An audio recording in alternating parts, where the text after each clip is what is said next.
Hello everybody, welcome back to another video. Today I'm just going to do a quick instructional video on how to clean the Bartesian bar mat that sits in the machine. Let's get right into it. So if you haven't heard of the Bartesian machine before, within here there's a cut slot for an actual bar mat. Over time this will start to get dirty, especially if you're making a lot of drinks.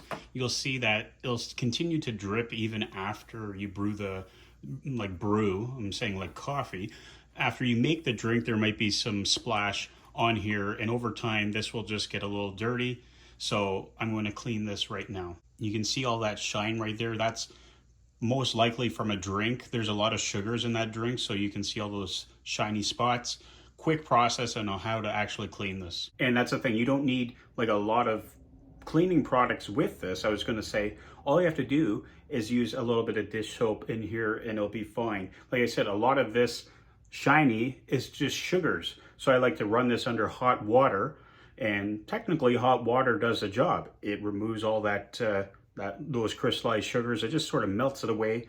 But if you want to go one step further, just get a little bit of soap in there, and so you could use your hand if you wanted to.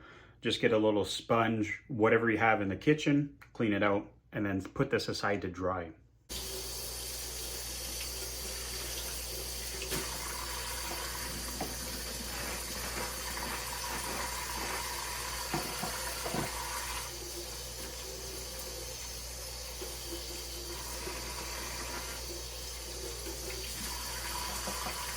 Well, you can see that there isn't any of those shiny spots again. Like I said, it's just sugar, it'll just melt away. Once this has had the chance to dry, guess what? Pop that back into the machine and you're ready for your next drink. Anyways, hope you enjoyed that quick video. Don't forget to subscribe. More videos, more pod reviews coming up as the temperature starts to get a little nicer. Thanks for watching. We'll see you next time.